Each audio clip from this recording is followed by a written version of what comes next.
Hello student, I am Ankita Sahu, your teacher. तो आपका क्रीट की कला का जो टॉपिक था वो ख़त्म हो चुका था। अब हम देखते हैं आपका नया टॉपिक जो है वो माइसीनिया की कला स्टार्ट होता है। तो आपने जो क्रीट की कला पढ़ा था, तो जैसा कि आप लोगों ने देखा कि क्रीट जो है वो एक विशाल द्वीप था और उसके अंतर्गत नासोस नगर में सबसे पहले जो है आपके भित्ति चित्र पाए गए थे। और इसके बाद अब हम माइसीनिया की कला पढ़ेंगे, जो कि इससे कभी ना कभी आपका शॉर्ट क्वेश्चन आ जाता है।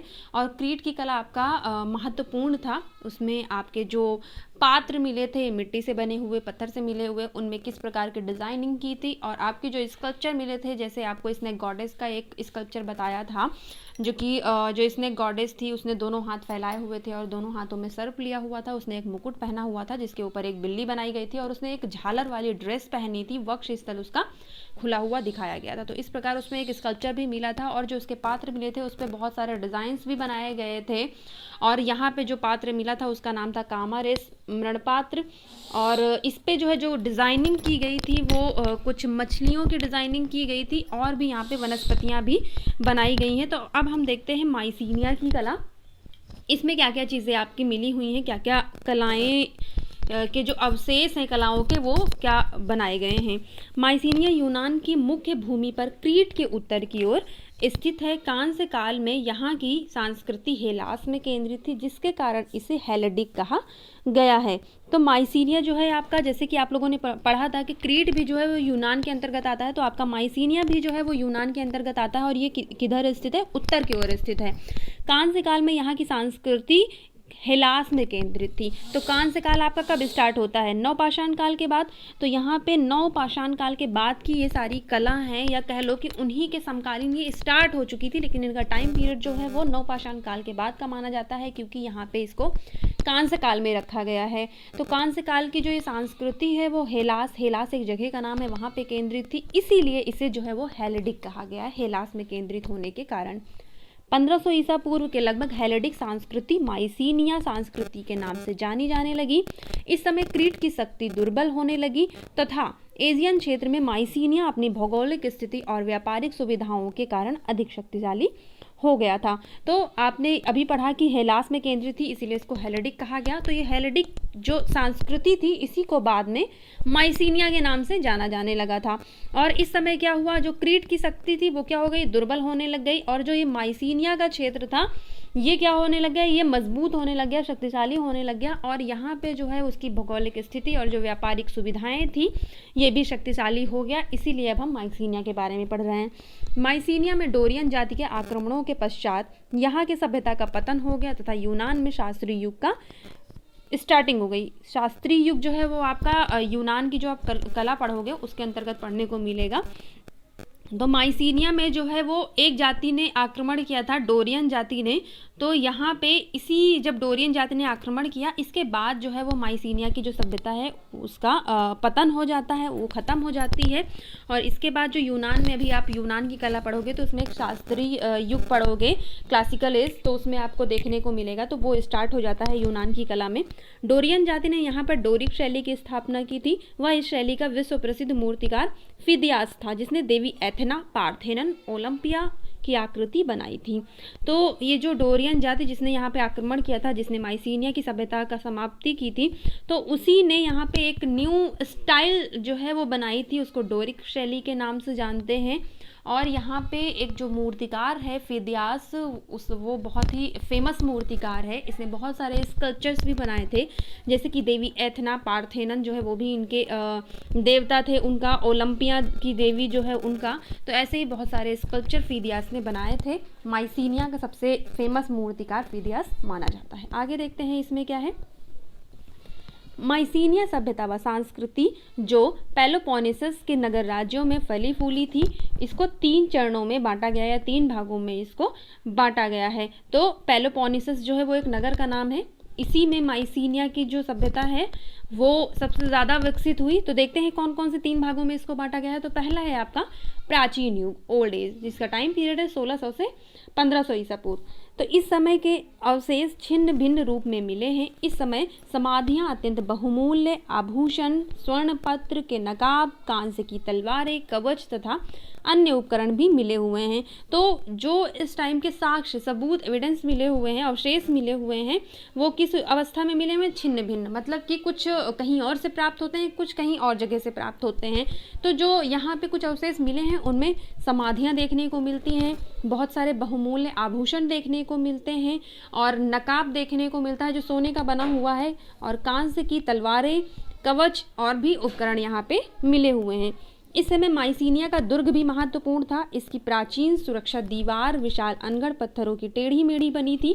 परवर्ती यूनानियों का विश्वास था कि यह दीवार एक आंख वाले दैत्य की प्रजाति ने बनाई होगी, जिन्हें साइक्लोप्स कहा जाता था तथा उनकी रचना को साइक्लोपियन कहते थे। तो माइसीनिया के जो दुर्ग बने हुए हैं, जो इनके राजप्रासाद बने हुए, महल बने हुए हैं, वो बहुत महत्वपूर्ण हैं। और इसकी जो सुरक्षा दीवार बनाई गई थी, मतलब ये लोग दीवार बनाते थे कि ताकि जो बाहरी आक्रमण हैं वो ना हो सकें। तो एक अनगढ़ पत्थरों से, अनगढ़ मतलब कि वो बहुत फिनिशिंग वाले पत्थर नहीं हैं, तो उसी से टेढ़ी मेढ़ी इनकी एक दीवार तैयार की इन्होंने, जिसको कहा जाता है कि जो एक आंख वाली प्रजाति आई थी और उन्होंने, उस दैत्य प्रजाति ने इस दीवार को बनाया था। तो जो एक आंख वाली प्रजाति थी, इसको ये लोग क्या कहते थे? साइक्लोप्स कहते थे। और उनके द्वारा जो चीज़ें बनवाई जाती थी उनको साइक्लोपियन के अंतर्गत रखा जाता था। अब देखते हैं, ये आपका प्राचीन युग था, ओल्ड एज। अब हम देखते हैं मध्य मिनोन। मध्य मिनोन में क्या होता है?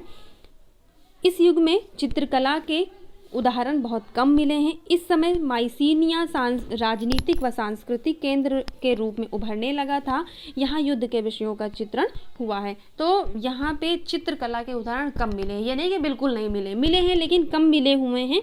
और इस समय क्या हुआ? चित्रकला की अपेक्षा जो है और चीज़ों पे यहाँ पे ध्यान दिया गया। तो यहाँ पे जो चीज़ें मिली हुई हैं, जो टॉपिक्स मिले हुए हैं, वो थे युद्ध के चित्रण यहाँ पे किए गए हैं। आगे देखते हैं अंतिम युग, लेटर एज।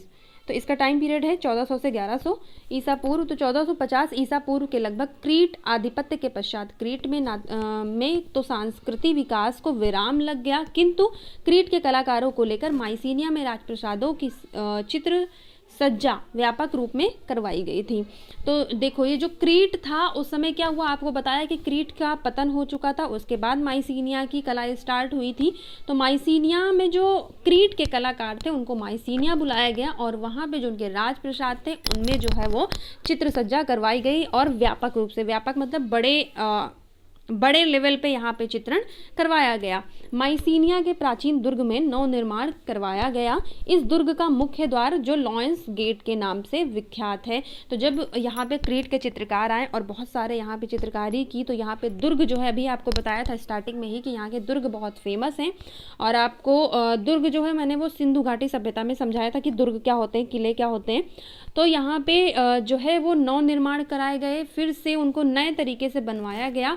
और इसका जो मेन एंट्री गेट था वो बहुत ही अच्छा बनाया गया, जिसको लॉयंस गेट के नाम से जाना जाता है, या उसी नाम से ये फेमस है। माइसीनिया में 1600 ईसा पूर्व से ही राजकुमार ने समाधि गृह बनवाने प्रारंभ कर दिए थे, जिन्हें विहाइव टॉम्ब कहा जाता था। ये गोल होते थे।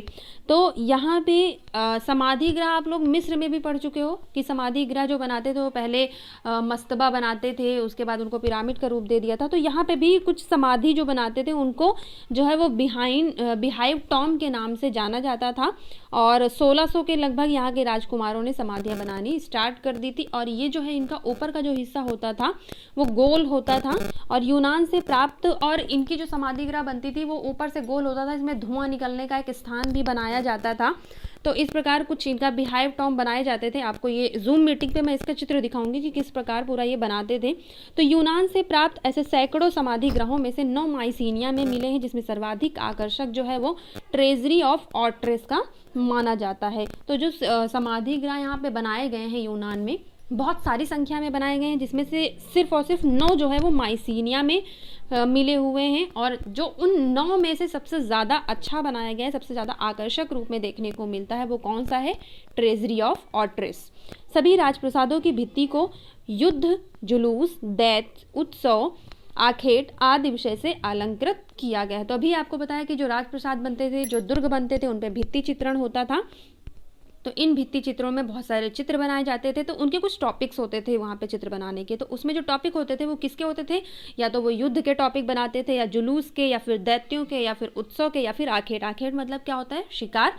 तो यहाँ पे इन विषय को लेके, इन टॉपिक्स को लेके चित्रण किया गया है, उनकी वहाँ पे राजप्रसादों को सजाया गया है। तो आपको बहुत सारे जो आपको बताए हैं मैंने, उनमें आपको हर एज की, हर काल की आपको लिपि बताई है। तो यहाँ पे जो क्रीट की लिपि थी उसको लीनियर ए कहते हैं, और माइसीनिया की जो लिपि थी उसको लीनियर बी कहते हैं। तो कुछ इस प्रकार आपका माइसीनिया की कला थी। आपका माइसीनिया की कला जो है वो यहीं पे समाप्त होता है। और माइसीनिया की कला में आपको अगर कुछ नहीं समझ में आ रहा हो तो मुझसे जूम मीटिंग पे डिस्कस करें। धन्यवाद।